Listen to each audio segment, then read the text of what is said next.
Alex is a professional rock fisherman. He runs rock fishing charters. So once I talk about some basic safety things we need to know in terms of footwear and life jackets and what to do on the rocks, we'll go for a walk on the rocks with Alex. The rocks are just down here under the surf club. We'll run some practical on the rock stuff with Alex. Alex will try to explain to you what we need to look out for when we rock fish. And we'll come back here for a quick barbecue, and in the afternoon we'll go back out there and we will fish. Alex has got some bait, he's got a few outfits, so we'll set you all up there fishing this afternoon, and Alex and I will go from group to group and see and just have a chat to you guys, and just hopefully the whole idea of today is for you guys to take this information back to the community and spread it within the community. Again, we've had a really horrific run of drownings in May. It was just incredible the amount of people that lost their lives off the rocks.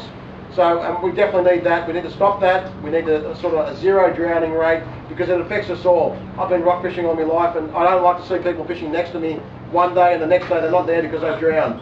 So we all really need to look after each other. It doesn't matter if we're Chinese, Vietnamese, Korean, Greek, Italian, Lebanese, it really makes no difference, or Australian. We all need to look after each other on the rocks and make sure we do the same thing. You guys need to go back into your community and spread the word about rock fishing safety. We don't want to ban people fishing the rocks. We don't want to make compulsory life jackets for everyone on the rocks on a day like this. Compulsory life jackets for everyone. I don't see the logic there. But we need to be aware of quite a few things.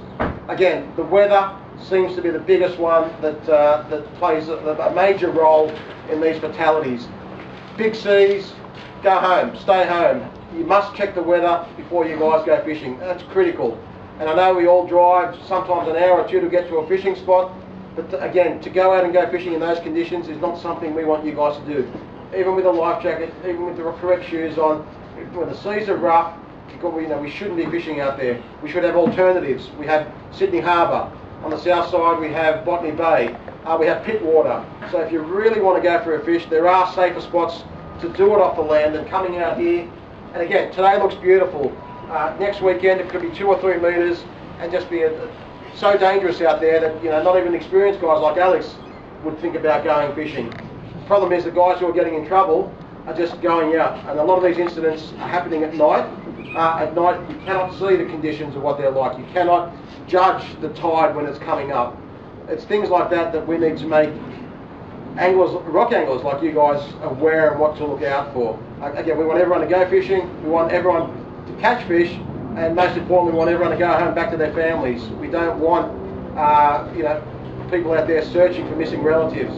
We've had 7 that have been washed off. There's still 2 that haven't been found. That's critical, and I know it's probably a little bit hard for people to understand, but again, when you get in danger, you need to think about your family back at home and what position they're put in. And they're always thinking now, it's in the back of everyone's mind. My husband, my brother, my son is going fishing on the rocks. Is it safe? We need to take care of our own safety and use a little bit of common sense. We're not stupid. We shouldn't take risks.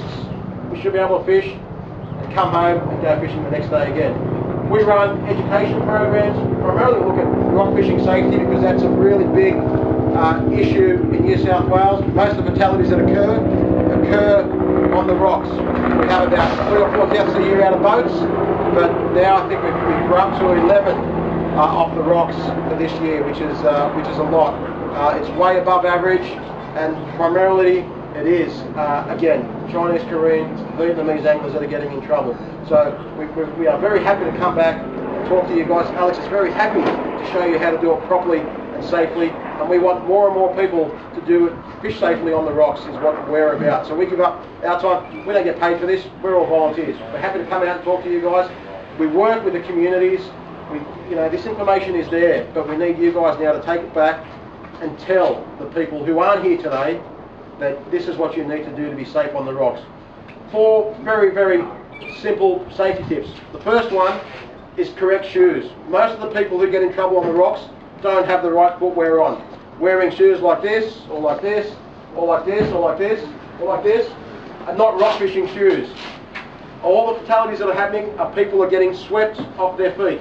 So they're standing on the rocks and the waves are hitting them and taking their feet. That's how you end up in the water. The only way you're going to end up in the water is if you get knocked over by a wave. No one's going to go and jump in off the rocks. it's the wave that's going to knock you, and they're going to take your feet. So when your feet go, the water sucks you back in and you get washed in. Off the rocks is like a washing machine. If you've got heavy clothes on, you go straight down. If you can't swim, you go straight down. So the most important thing, apart from checking the weather, is correct footwear. You guys need to make sure that when you go out on the rocks, you have correct footwear on. There is so many different types of footwear out there, and it's cheap. Something as simple as a set of rock cleats on a set of boots. Rock cleats, everyone today will leave with a set of these rock cleats to put on some old shoes. Sneakers that no one wears anymore. You know, takes you 20 minutes to screw these on. And these things, they grip. They don't slip on the rocks. And having the correct footwear on the rocks means, again, even if the wave is this big, if you haven't got the right footwear, your feet will get knocked off. Wearing the correct shoes, if you get a wave up to your knees, it's a very good chance your body weight will keep you standing upright. So apart from the basic cleats that we have that are really, really cheap, there are other things that you can clip onto shoes. We're finding quite a few of these things are coming out. Some recent advancements in rock fishing. Things like this, where you just clip onto your existing shoes, are really easy. So, and again, same deal. They will grip into the rock and they will keep you on your feet. These cost $10. These are coming out now. Hard to find, they're just about to bring them in. Viva Tackle are just about to bring these in. $10 they'll cost.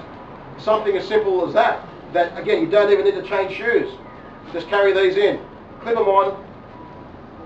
They'll keep you on your feet.